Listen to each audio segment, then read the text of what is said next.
और वहीं वाराणसी में मध्य क्षेत्र परिषद की 25वीं बैठक संपन्न हुई। तो वहीं केंद्रीय गृह मंत्री अमित शाह की अध्यक्षता में हुई इस बैठक में यूपी, उत्तराखंड, मध्य प्रदेश और छत्तीसगढ़ के मुख्यमंत्रियों ने हिस्सा लिया। बैठक में राज्यों की समन्वयता के साथ ही सीमा विवाद और नक्सल प्रभावित क्षेत्रों पर खास चर्चा हुई है। मध्य क्षेत्र परिषद की बैठक के दौरान जीआई प्रोडक्ट की प्रदर्शनी भी लगाई गई, जिसमें काशी के जीआई प्रोडक्ट्स में के साथ साथ यहां की महत्वपूर्ण योजनाओं की रिप्लिका भी शामिल थी। गृह मंत्री सहित चारों राज्यों के मुख्यमंत्रियों ने प्रदर्शनी का जायजा भी लिया। मध्य क्षेत्र परिषद की बैठक संपन्न हुई है। केंद्रीय गृह मंत्री अमित शाह सहित 4 राज्यों के मुख्यमंत्री हैं, अब वो रवाना हो रहे हैं। तस्वीरों में आप देख सकते हैं जो ये काफिला है वो होटल ताज से बाहर निकलते हुए दिखाई दे रहे हैं। और ये तस्वीरें हैं जो बैठक संपन्न होने के बाद एक के बाद गाड़ियों का काफिला जो है एक के बाद एक निकलता हुआ दिखाई दे रहा है, जिसमें सबसे पहले केंद्रीय गृह मंत्री अमित शाह और उसके बाद उत्तर प्रदेश के मुख्यमंत्री योगी आदित्यनाथ एक ही गाड़ी में बैठे हुए, और उसके बाद मध्य प्रदेश के मुख्यमंत्री, साथ ही उत्तराखंड के मुख्यमंत्री, छत्तीसगढ़ के मुख्यमंत्री रवाना होते हुए इन तस्वीरों में दिखाया सकता है। तो ये बैठक बेहद अहम थी। 25वीं बैठक थी मध्य क्षेत्र परिषद की, जो वाराणसी में पहली बार आयोजित की गई थी, जिसमें खास तौर पर राज्यों के आपस में समन्वय के साथ ही केंद्र सरकार भी किस तरीके से आपस में समन्वय बनाए रखेगी, इस पर जो है वो चर्चा सुबह 11 बजे से लेकर के दोपहर 2 बजे तक हुई। और अब सभी अपने अपने गंतव्य की ओर जाते हुए दिखाई दे रहे हैं। देश के विकास के बारे में और चर्चा हुई। देखिए, कांग्रेस पार्टी ने लोकतंत्र की हत्या की और जो इमरजेंसी लगा करके करीब 80 लाख से ज़्यादा लोगों को जेल के अंदर बंद किया, उनको यातनाएं दी और लोगों के नाखून तक उखाड़ लिए गए। लोकतंत्र की हत्या का ये सबसे बड़ा शर्मनाक दिन है 25 जून।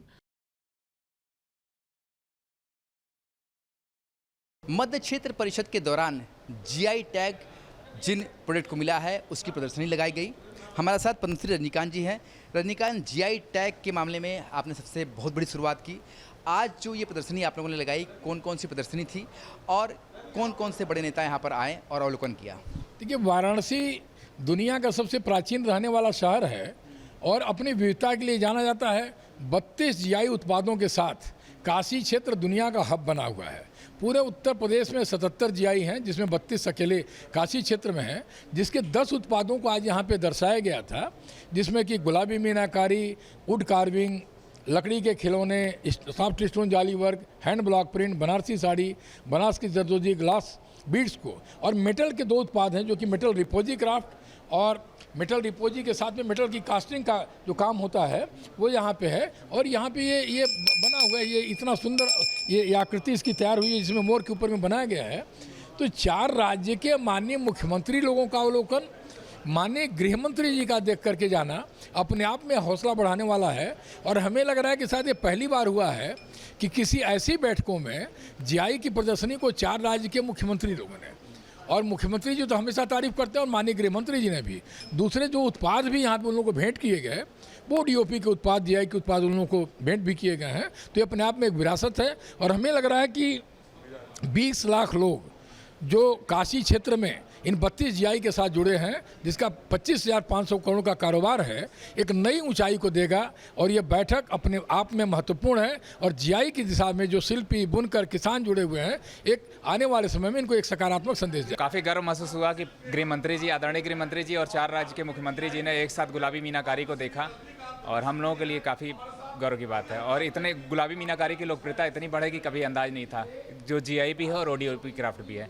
गुलाबी मीनाकारी के आप नमूना दे सकते हैं, भगवान श्री राम का मंदिर हो या फिर ब्रह्मोस मिसाइल हो जो ऑपरेशन सिंदूर में इस्तेमाल हुआ, सभी गुलाबी मीनाकारी द्वारा बनाए गए। साथ ही जो ज्वेलरी है गुलाबी मीनाकारी की, ये वो ज्वेलरी है जो काशी की एक खास पहचान है। तो जीआई प्रोडक्ट का जो काशी मॉडल है वो देश भर में इसकी सराहना की जा रही है। और मध्य क्षेत्र परिषद की बैठक में भी जो 4 राज्यों के मुख्यमंत्री हों या फिर गृह मंत्री हों, सभी ने इसकी जमकर सराहना की है। मध्य क्षेत्र परिषद की बैठक वाराणसी में आज संपन्न हुई। ये 25वीं बैठक थी जो वाराणसी में पहली बार आयोजित किया गया था। तस्वीरों में आप देख सकते हैं बैठक संपन्न हो चुकी है। केंद्रीय गृह मंत्री अमित शाह ने इस बैठक की अध्यक्षता की। साथ ही 4 राज्यों के मुख्यमंत्री, जिसमें उत्तर प्रदेश, मध्य प्रदेश, छत्तीसगढ़ और उत्तराखंड शामिल था, जो इसमें शामिल थे। इसके अलावा उन राज्यों के कैबिनेट मंत्री, डिप्टी सीएम, साथ ही उन राज्यों के सचिव, इसके अलावा नीति आयोग के सदस्य और अंतर्राष्ट्रीय परिषद के सदस्य इस बैठक में शामिल थे।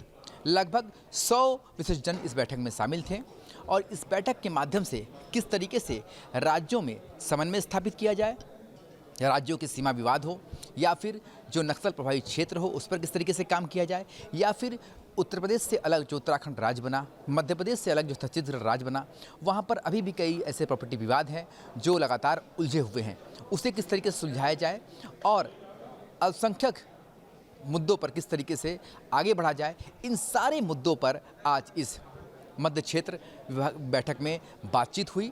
बताया जा रहा है कि इस बैठक में जो भी निष्कर्ष लिए गए हैं उसका दूरगामी परिणाम होगा और आने वाले दिनों में इसका फ़ायदा आम जनता को भी मिलेगा, क्योंकि केंद्र में भी भारतीय जनता पार्टी की सरकार है। इसके अलावा बाकी जो 4 राज्य हैं जिनके मुख्यमंत्री यहाँ आए हुए थे, वहाँ पर भी भारतीय जनता पार्टी की सरकार है। ऐसे में समन्वय स्थापित करना बेहद आसान होगा और माना जा रहा है कि इस मध्य क्षेत्र की बैठक से जो फ़ायदा होगा वो अब नज़र आने वाला है। जो पिछली सरकारों में अलग अलग सरकार होने के कारण अलग अलग पार्टी के, तो वहाँ पर उतना समन्वय स्थापित नहीं हो पाता था, जो अब समन्वय स्थापित होगा और इसका फ़ायदा भी देखा जाएगा। वीडियो जर्नलिस्ट शिवम मिश्रा के साथ सुशांत मुखर्जी, न्यूज़ 8 वाराणसी। जहाँ भक्ति है हर शब्द में, कथाओं में छिपे हैं दिव्य रहस्य और ज्योतिष देता है जीवन को दिशा। धर्म से जुड़ी हर बातों को जानने के लिए हमारे चैनल स्तुति को सब्सक्राइब करें। चैनल पर जाने के लिए इस लिंक पर क्लिक करें।